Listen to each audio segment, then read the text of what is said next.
બુલેટિનની શરૂઆત કરીશું સરદાર સરોવર નર્મદા ડેમની ખબરની સાથે। જી હા, ગુજરાતની જીવાદોરી સમાન સરદાર સરોવર નર્મદા ડેમ આવતીકાલે તેની મહત્તમ સપાટી વટાવે તેવી શક્યતાઓ છે, જેને લઈને તંત્ર દ્વારા નર્મદાના નીરના વધામણા કરવાની તૈયારીઓ શરૂ કરવામાં આવી છે। ગુજરાતની જીવાદોરી સમાન સરદાર સરોવર નર્મદા ડેમની સપાટીમાં વધારો થયો છે। ઉપરવાસમાંથી પાણીની આવક વધતા નર્મદા ડેમની જળ સપાટી પણ વધી છે। ડેમની જળ સપાટીમાં 24 કલાકમાં 35 સેન્ટીમીટરનો વધારો નોંધાયો છે। હાલ નર્મદા ડેમની જળ સપાટી 138.38 મીટર પર પહોંચી છે। ડેમની મહત્તમ સપાટી 138.68 મીટર છે, ત્યારે ડેમ હવે તેની પૂર્ણ કક્ષાએ ભરાવામાં માત્ર 30 સેન્ટીમીટર જ બાકી છે। નર્મદા ડેમના ઉપરવાસમાંથી 1,36,145 ક્યુસેક પાણીની આવક થઈ રહી છે, તો નર્મદા નદીમાં 1,35,621 ક્યુસેક પાણી છોડવામાં આવી રહ્યું છે। સરદાર સરોવર નર્મદા ડેમના 10 દરવાજા 1 મીટર ખોલવામાં આવ્યા છે। રાજ્યના મુખ્યપ્રધાન ભૂપેન્દ્ર પટેલ આવતીકાલે નર્મદાના નીરના વધામણા કરવા કેવડિયા પહોંચે તેવી શક્યતા છે। આવતીકાલે નર્મદા ડેમ તેની મહત્તમ સપાટી વટાવશે તેવી શક્યતાને લઈને તંત્ર દ્વારા તૈયારીઓ શરૂ સુરતમાં વધુ એક વખત વરસાદે મહાનગરપાલિકાની પ્રી મોન્સૂનની કામગીરીની પોલ ખોલી નાખી છે। સુરતમાં ધોધમાર વરસાદને પગલે કૈલાશનગર, મજુરા ગેટ અને અઠવા ગેટ ખાતે પાણી ભરાયા। રોડ રસ્તા પર ઘૂંટણસમાં પાણી ભરાતા અનેક વાહનો પાણીમાં બંધ થઈ ગયા હતા। જોકે સુરત શહેરમાં લાંબા વિરામ બાદ આજે ગાજવીજ સાથે ધોધમાર વરસાદ વરસ્યો છે અને શહેરના અનેક વિસ્તારોમાં પાણી ભરાયા છે, જેના કારણે તંત્રની પોલ ફરી એકવાર ખુલી ગઈ હતી। ઉલ્લેખનીય છે કે સુરતમાં 1 થી 1.5 ઇંચ જેટલો વરસાદ વરસ્યો। શહેરના ઉધના, કૈલાશનગર, કતારગામ, પાર્લે પોઈન્ટ વિસ્તાર અને નવી સિવિલમાં પાણી ભરાયા હતા। શહેરની નવી સિવિલના જૂના બિલ્ડિંગમાં પાણી ભરાયા હતા। જૂની બિલ્ડિંગના ગ્રાઉન્ડ ફ્લોર પર જ પાણી ભરાયું હતું, જેના કારણે ઓપીડીમાં પાણી ભરાતા દર્દીઓને ભારે હાલાકીનો સામનો કરવો પડી રહ્યો હતો। સુરતમાં માત્ર 45 મિનિટ જેટલો વરસાદ વરસ્યો, પરંતુ 1.5 ઇંચ જેટલા વરસાદમાં અહીં અનેક જગ્યા પર પાણી ભરાઈ ગયા હતા। વાહન ચાલકો સહિત અનેક લોકોને હાલાકી ભોગવવાનો વારો આવ્યો હતો। ત્યારે બીજી તરફ તંત્રની કામગીરી સામે પણ અનેક સવાલો થઈ રહ્યા છે, કારણ કે સામાન્ય વરસાદમાં જ શહેરની સુરત બદસુરત થઈ ગઈ છે। શહેરીજનો મ્યુનિસિપલ કોર્પોરેશનને શહેરમાં સારી સુવિધાઓ મળી રહે તે માટે રેગ્યુલર સફાઈ વેરો, ગટર વેરો, પાણી વેરો અને અન્ય કેટલાક વેરા ભરતા હોય છે, પણ આખરે સ્થાનિકોને તો હાલાકી ભોગવવાનો જ વારો આવે છે। વડોદરા શહેરમાં ફરી એક વખત વરસાદે પધરામણી કરતા અનેક વિસ્તાર જળ તરબોળ થઈ ગયા હતા। વડોદરા શહેરમાં પણ આખરે વરસાદનું આગમન થઈ ગયું। બપોર બાદ અચાનક કાળા વાદળો ઘેરાયા અને ધીમી ધારે વરસાદની શરૂઆત થઈ હતી।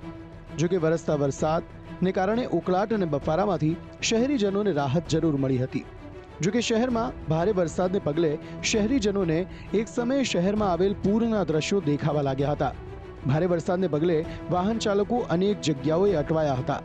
વરસાદને પગલે નીચાણવાળા વિસ્તારોમાં પાણી ભરાવાની સમસ્યાઓ પણ સામે આવી। ત્યારે વરસાદ વચ્ચે શહેરના વિવિધ વિસ્તારોમાં વીજ પુરવઠો પણ ખોરવાઈ ગયો હતો।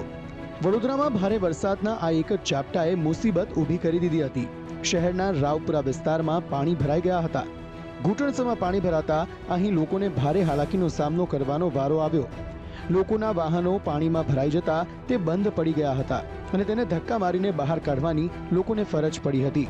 જણાવી દઈએ કે બરાબર 1 મહિના પહેલા શહેરમાં ભારે વરસાદને પગલે અનેક વિસ્તારોમાં પાણી ભરાઈ ગયા હતા। ગુજરાત સરકારનું આયોજન જાન્યુઆરી 2025 સુધીમાં નવા જિલ્લાઓનો ઉમેરો કરવાનું છે, જેમાં 3 નવા જિલ્લાઓનો ઉમેરો કરવામાં આવી શકે છે। રાજ્યને 11 વર્ષ પછી વધુ નવા જિલ્લાઓ મળી શકવાની પુનઃરચના માટે સરકારમાં વિચારણા શરૂ થઈ છે, જેમાં વધારે 3 જિલ્લાઓ રાજ્યને મળી શકે તેવી શક્યતા સેવાઈ છે। બનાસકાંઠા, કચ્છ અને પાટણમાંથી રાધનપુર અથવા થરાદ નવો જિલ્લો બની શકે છે। ઉપરાંત અમદાવાદ અને સુરેન્દ્રનગરમાંથી વિરમગામ જિલ્લો બની શકે છે। મહેસાણા અને ગાંધીનગરના કેટલાક ભાગ ઉમેરીને વડનગર નવો જિલ્લો બની શકે તેવી વાતોએ જોર પકડ્યું છે। ત્યારે જો આમાંથી જિલ્લાઓની પસંદગી કરવામાં આવતા વધુ 3 નવા જિલ્લા બને તો ગુજરાતમાં 36 જિલ્લા અસ્તિત્વમાં આવશે। આ નિર્ણયથી એક તરફ જ્યાં વહીવટી સુવિધાઓ વધશે, ત્યાં બીજી તરફ સ્થાનિક લોકોને વિકાસની નવી તકો મળશે। નવા જિલ્લા બનવાની સાથે નવા તાલુકા અને નગરપાલિકાઓની પણ રચના થઈ શકે છે। જો કે આ નવા જિલ્લાઓની રચનાને કારણે સ્થાનિક સ્વરાજની સંસ્થાઓની ચૂંટણીઓમાં વિલંબ થવાની શક્યતા છે। ખાસ કરીને બનાસકાંઠા જિલ્લા પંચાયતની ચૂંટણીમાં વિલંબ થવાની સંભાવના વ્યક્ત કરવામાં આવી રહી છે। રાજ્યમાં ફરી એક વખત ટ્રેન ઉથલાવવાનું ષડયંત્ર સામે આવ્યું છે. બોટાદના કુંડલી ગામ નજીક ગત મોડી રાત્રે રેલવે ટ્રેક પર 4 ફૂટ ઊંચા પાટાનો ટુકડો કોઈએ ઊભો કરી દીધો. ગુજરાતમાં 4 દિવસ પહેલા સુરતના કિમ સ્ટેશન નજીક ટ્રેન ઉથલાવવાના પ્રયાસનો પર્દાફાશ થયા બાદ આજે ફરી એકવાર ટ્રેન ઉથલાવવાનો પ્રયાસ થયો છે. બોટાદના કુંડલી ગામ નજીક મોડી રાત્રે રેલવે ટ્રેક પર 4 ફૂટ ઊંચા પાટાનો ટુકડો કોઈએ ઊભો કરી દીધો. મોડી રાત્રે ઓખા ભાવનગર ટ્રેન તેની સાથે અથડાતા એન્જિન બંધ થઈ ગયું હતું. આ અકસ્માતમાં ટ્રેન સહી સલામત ટ્રેક પર ઊભી રહી જતા હજારો લોકોના જીવ બચી ગયા. ઘટનાની તપાસમાં ડોગ સ્ક્વોડ, ડ્રોન કેમેરાની પણ મદદ લેવાઈ રહી છે. ટ્રેન ઉથલાવવાનો પ્રયાસ થયો હોવાની આશંકાએ પોલીસ તપાસ કરી રહી છે. રેલવે ટ્રેક પરથી લોખંડના ટુકડા મળ્યા હોવાની પ્રાથમિક વિગતો સામે આવી છે. હાલ બોટાદ પોલીસ, એલસીબી, એસઓજી સહિતની ટીમ આ બનાવ કઈ રીતે બન્યો તે અંગે તપાસ કરી રહી છે. દેશમાં 2 મહિનામાં ટ્રેનને પાટા પરથી ઉતારવાનો આ 23મો પ્રયાસ છે. અગાઉ 20 સપ્ટેમ્બરે સુરતમાં રેલવે ટ્રેકમાં છેડછાડ કરવામાં આવી હતી. એ કેસની તપાસ એનઆઈએને સોંપવામાં આવી છે. સુરતમાં હીરામાં મંદી અને રત્ન કલાકારોની પરિસ્થિતિ અંગે કોંગ્રેસે સહાનુભૂતિ દાખવી છે અને સરકાર પાસેથી રત્ન કલાકારો માટે વિશેષ પેકેજની માંગ કરી છે. સુરતનો હીરા ઉદ્યોગ છેલ્લા 2 વર્ષથી મંદીનો સામનો કરી રહ્યો છે. હીરા ઉદ્યોગમાં સૌથી કફોડી હાલત રત્ન કલાકારોની થઈ છે. આપઘાત કરતા રત્ન કલાકારોને અટકાવવા માટે કોંગ્રેસ સમિતિ દ્વારા રત્ન કલાકારોને સાંત્વના પાઠવવાનો કાર્યક્રમ યોજવામાં આવ્યો હતો. રત્ન કલાકાર હિત રક્ષક સમિતિના કાર્યકર્તાઓ માનગઢ ચોક ખાતે એકઠા થયા હતા. સાથે સરકાર પાસે હીરા ઉદ્યોગ માટે ખાસ પેકેજ સહિતની માંગ સાથે ધરણા કરવામાં આવ્યા હતા. રત્ન કલાકારોનું હિત સર્વોપરી અને મંદીના કપરા સમયમાં અમે તમારી સાથે છીએ તેવા પોસ્ટરો હાથમાં લઈને રત્ન કલાકારોને સહાનુભૂતિ કોંગ્રેસે પાઠવી હતી.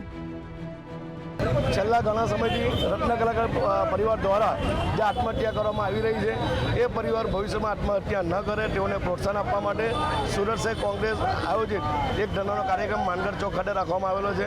અને અમે આપણી ચેનલના માધ્યમથી સરકારને ચેતવવા માંગીએ છીએ કે આ તાત્કાલિક અસરથી રત્ન કલાકારો પરિવાર માટે પેકેજ જાહેર કરવામાં આવે, જેને કારણે ભવિષ્યમાં કોઈ રત્ન કલાકાર પરિવાર આત્મહત્યા ન કરે.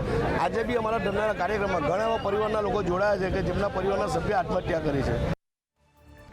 પીએમ નરેન્દ્ર મોદીએ આજે હરિયાણા ચૂંટણીને લઈને સોનીપતના ગોહાનામાં રેલી કરી હતી અને અહીં મોદીએ કહ્યું કે કોંગ્રેસની સરકાર આવશે તો હરિયાણાને બરબાદ કરી દેશે. केंद्र सरकार आई और कांग्रेस को मौका मिला, जहां जहां कांग्रेस ने पैर रखा एक काम पक्का, करप्शन करप्शन करप्शन, भ्रष्टाचार भ्रष्टाचार भ्रष्टाचार, भाई भतीजावाद भाई भतीजावाद भाई भतीजावाद. भारत के सरकारी सिस्टम में भ्रष्टाचार को पैदा करने वाली, पालना पोसने वाली, हमारे देश में भ्रष्टाचार की कोई जन्मदात्री है तो कांग्रेस. કંગનાએ ભારતના ખેડૂતોને સંબંધિત નિવેદન આપ્યું હતું. જો કે તેના નિવેદનથી વિવાદ વધતા તેણે માફી પણ માંગી લીધી. બીજી તરફ રાહુલ ગાંધીએ પણ આ મામલે વળતો પ્રહાર કર્યો હતો. ભાજપના લોકસભા સાંસદ અને એક્ટ્રેસ કંગના રણાવત પોતાના નિવેદનને લઈને ફરી એક વખત ચર્ચામાં છે. હિમાચલ પ્રદેશમાં તેના મત વિસ્તાર મંડીમાં પત્રકારો સાથે વાત કરતા કંગના રણાવતે કહ્યું હતું કે હું જાણું છું કે આ નિવેદન વિવાદાસ્પદ હોઈ શકે છે, પરંતુ 3 કૃષિ કાયદા પાછા લાવવા જોઈએ. ખેડૂતોએ જાતે જ આ માંગ કરવી જોઈએ. જો કે આ મામલે રાજકીય ગરમાવો વધતા તેણે પોતાના શબ્દો હવે પરત ખેંચ્યા છે. जब फार्मर्स लॉ प्रपोज हुए थे तो हम बहुत सारे लोगों ने जो है उनका समर्थन किया था, लेकिन बड़ी ही संवेदनशीलता से और सहानुभूति से हमारे माननीय प्रधानमंत्री जी ने वो लॉज जो थे वापस ले लिए थे. और ये हम सब कार्यकर्ताओं का कर्तव्य बनता है कि हम उनके शब्दों की गरिमा रखें. मुझे ये बात भी ध्यान रखनी होगी कि मैं अब एक कलाकार नहीं, भारतीय जनता पार्टी की कार्यकर्ता हूँ और मेरे ओपिनियंस अपने नहीं होने चाहिए, वो पार्टी का स्टैंड होना चाहिए।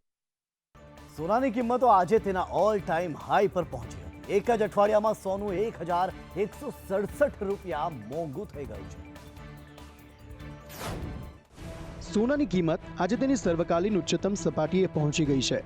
ઇન્ડિયા બુલિયન જ્વેલર્સ એસોસિએશનના અનુસાર બુધવારે 24 કેરેટ સોનાના 10 ગ્રામની કિંમત 496 રૂપિયા વધીને 75,260 રૂપિયા થઈ ગઈ છે। અગાઉ મંગળવારે તેની કિંમત 74,764 રૂપિયા પ્રતિ 10 ગ્રામ હતી। આ અઠવાડિયે અત્યાર સુધીમાં સોનું 1,167 રૂપિયા મોંઘું થયું છે। અગાઉ ચાંદી 88,402 રૂપિયાએ હતી। આ વર્ષે 29મી મેના રોજ ચાંદી 94,280 પ્રતિ કિલોગ્રામની સર્વકાલીન ઊંચી સપાટીએ પહોંચી છે। આગામી દિવસોમાં સોના અને ચાંદીના ભાવમાં વધારો જોવા મળી શકે છે। આ વર્ષે સોનું 78,000 પ્રતિ 10 ગ્રામ સુધી જઈ શકે તેવી પણ શક્યતાઓ વ્યક્ત કરવામાં આવી છે। બુલેટિનમાં આગળ વાત કરીશું મુંબઈની। મુંબઈમાં ધોધમાર વરસાદ વરસ્યો છે। અનેક વિસ્તારો પાણીમાં ગરકાવ થઈ ગયા છે। ઘાટકોપરના પતંગનગરમાં પાણી ભરાયા છે। ત્યારે આવતીકાલે મુંબઈમાં વરસાદનું રેડ એલર્ટ પણ આપવામાં આવ્યું છે। આવતીકાલે મુંબઈની શાળાઓમાં રેડ એલર્ટના કારણે રજા પણ જાહેર કરી દેવાઈ છે। આ દ્રશ્યો મુંબઈના છે। આપ જોઈ શકો છો, ઠેક ઠેકાણે માત્ર પાણી જ પાણી જોવા મળી રહ્યું છે અને રસ્તા ઉપર જાણે નદી વહેતી હોય એવા દ્રશ્યો જોવા મળ્યા।